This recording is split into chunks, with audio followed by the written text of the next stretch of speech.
Assalamualaikum warahmatullahi wabarakatuh. Kaifa halukum? Bi khairin walhamdulillah. Apa kabar anak-anak? Baik semuanya ya. Hari ini kita semua diberi sehat, perlu bersyukur kepada Allah Subhanahu wa taala. Baiklah anak-anak, kita akan belajar IPAS kelas 4 MI atau SD bab 1 tentang tumbuhan sumber kehidupan di bumi. Yang kita akan pelajari adalah topik A. Topik A yaitu tentang bagian tubuh tumbuhan. Anak-anak bisa lihat banyak sekali tumbuhan di depan rumah Bu Guru. Kita akan belajar topik A, bagian tubuh tumbuhan. Yang pertama, kenapa kita harus belajar ini? Karena tumbuhan bisa menghasilkan udara untuk kita bernafas. Jadi pertama, tumbuhan bisa menghasilkan udara yang segar untuk kita bernafas. Yang kedua, tumbuhan juga menghasilkan makanan bagi kita semua yang hidup di bumi, baik untuk manusia maupun hewan. Coba kalian perhatikan, nasi yang kita makan, buah yang kita makan, sayuran yang dimasak oleh mama kalian, semua berasal dari tumbuhan. Betul kan? Jadi tumbuhan adalah bisa menghasilkan makanan buat manusia maupun hewan. Tentu saja Allah menciptakan untuk kita semua, perlu kita syukuri. Jadi tumbuhan sangat penting untuk kita pelajari untuk kehidupan makhluk hidup. Anak-anak yang dicintai oleh Bu Guru, tumbuhan berperan sebagai sumber makanan manusia dan hewan. Sekali lagi, coba dilihat begitu banyak tumbuhan di depan rumah Bu Guru, tentu saja di rumah kalian juga tak kalah banyak. Keberadaannya di bumi, tumbuhan ini sangat penting. Yuk kita pelajari topik A tentang tumbuhan bagian tubuh tumbuhan. Topik A, bagian tubuh tumbuhan. Let's go. Pelajaran kali ini adalah pelajaran ilmu pengetahuan alam dan sosial atau IPAS di kelas 4 semester 1 tentang tumbuhan sumber kehidupan di bumi. Topik A yaitu bagian tubuh tumbuhan. Kita lanjutkan ke tujuan. Anak-anak bisa mendengarkan dulu, mencatatnya nanti. Tujuan pembelajaran kita adalah 1.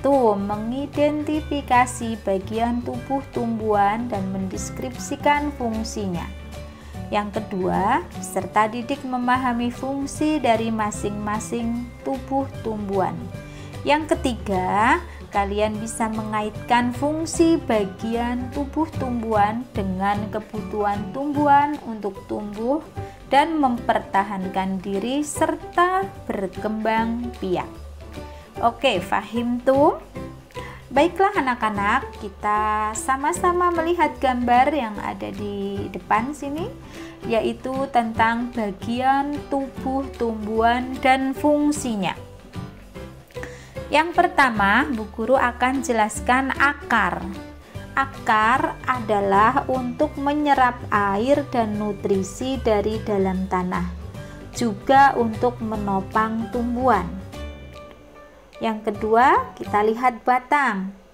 Batang berfungsi untuk menghantarkan air, nutrisi, dan makanan ke seluruh bagian tubuh.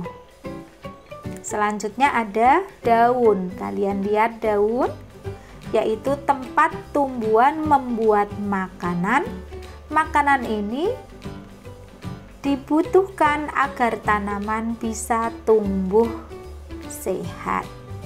Selanjutnya ada bunga. Sebagai tempat perkembangbiakan tumbuhan. Bunga yang sudah berkembang biak akan menjadi biji. Lalu biji inilah yang nanti bisa ditanam kembali dan akan tumbuh menjadi pohon. Yang terakhir adalah buah.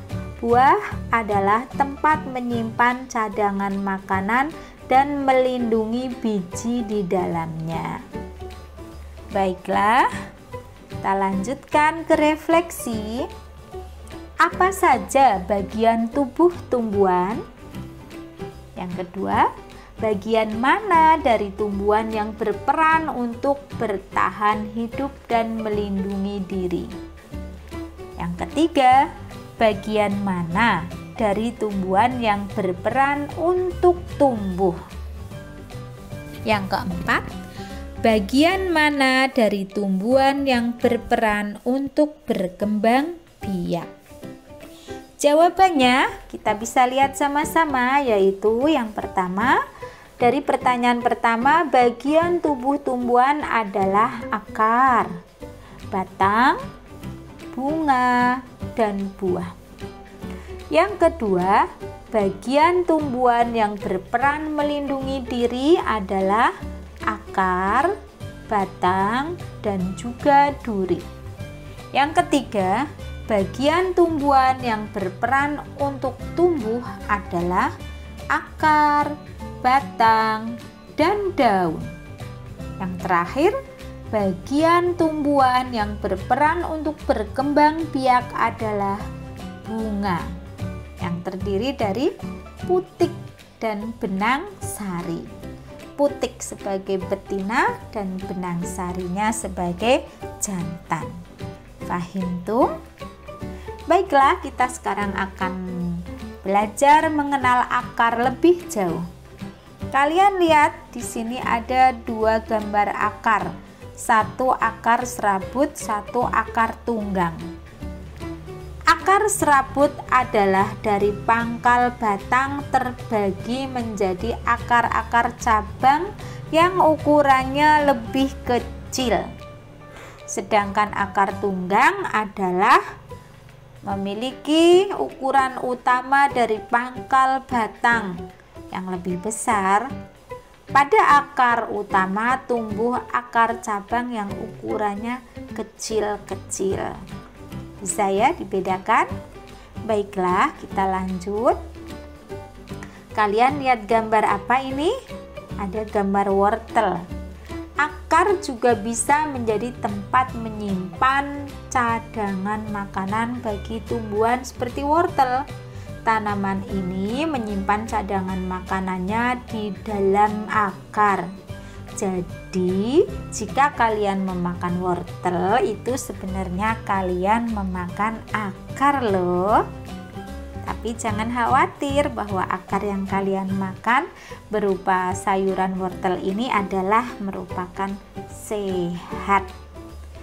Lihatlah gambar di depan, bahwasanya akar serabut akan tumbuh besar pada singkong.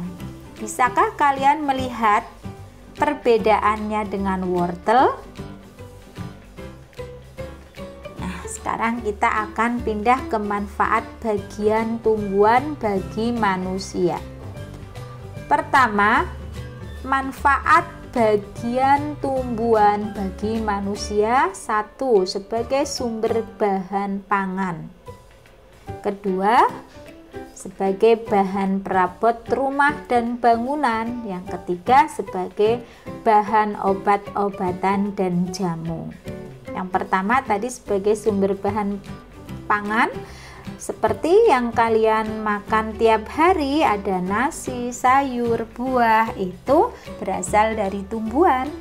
Lalu yang kedua, kalian di sini melihat gambar rumah, gambar jembatan, maka itu berasal dari tumbuhan juga.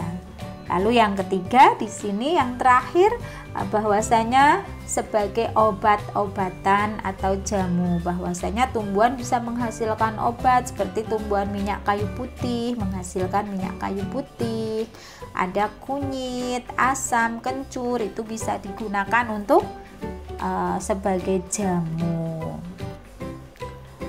Baiklah anak-anak, kita masuk ke bagian tubuh tumbuhan, yaitu daun. Ada beberapa jenis daun. Yang pertama daun menjari. Contohnya kalian bisa lihat, yang pertama ada daun kates atau daun pepaya. Yang kedua, kalian juga kenal daun ini, yaitu daun singkong. Sering dimasak oleh mamah kalian. Yang ketiga, mungkin sebagian anak sudah ada yang tahu daun apa ini? Yaitu daun kapas. Ada yang sudah tahu dan ada yang belum. Tidak apa-apa, kita belajar sama-sama. Ini daun kapas, termasuk yaitu daun yang menjari. Selanjutnya, daun menyirip. Seperti apa? Yaitu seperti pada sirip ikan. Daun ini sering kita jumpai pada tanaman. Contohnya daun menyirip adalah tanaman buah belimbing, baik belimbing wuluh maupun belimbing buah. Lalu yang kedua, pada tanaman buah durian. Nah, tentu buah ini adalah buah yang sangat enak, kalian sudah tahu semua. Selanjutnya adalah ada daun sejajar, memiliki tulang berbentuk garis-garis yang sejajar. Contohnya pada daun tebu, pada daun jagung, dan pada daun anggrek jenis dendro. Juga ada daun pada anggrek jenis Oncidium americana. Baiklah, kita lanjut ke daun melengkung, yaitu daun dengan garis-garis tulang melengkung. Contohnya pada daun sirih, pada daun gadung, dan pada daun enceng gondok. Kalau daun sirih kalian sudah tahu semua insya Allah. Tapi kalau daun gadung mungkin beberapa kalian ada yang belum tahu, karena biasanya ini tumbuh di kampung atau pedesaan yang tanahnya masih luas. Sedangkan enceng gondok banyak tumbuh di sawah-sawah paktani. Oke anak-anak, akhirnya kita sampai di kesimpulan yang pertama, yaitu bahwasanya tumbuhan mempunyai bagian tubuh yang berfungsi untuk membantu pertumbuhan, melindungi diri dan berkembang biak. Yang kedua, umumnya hampir semua tumbuhan memiliki akar, batang, dan daun. Akar berfungsi untuk menyerap air dari dalam tanah dan menahan tumbuhan tertanam kuat di dalam tanah. Yang kedua, batang berfungsi untuk menyalurkan air ke dalam makanan ke seluruh bagian tubuh tumbuhan. Batang juga membuat tumbuhan dapat berdiri dengan kokoh dan kuat. Yang C adalah daun sebagai tempat menghasilkan makanan. Adapun yang ketiga, bunga berfungsi sebagai alat perkembangbiakan tumbuhan. Yang keempat, buah merupakan hasil perkembangbiakan tumbuhan. Pada buah terdapat biji yang diselimuti oleh daging. Misalnya kalau kita makan buah kelengkeng, bijinya ada di dalam daging buahnya. Anak-anak, demikianlah yang bisa kita pelajari hari ini. Semoga bermanfaat untuk kita semua dan untuk kehidupan bersama. Yuk kita sudahi pelajaran ini dengan berucap hamdalah sama-sama. Alhamdulillahirabbil alamin. Terima kasih, sampai jumpa.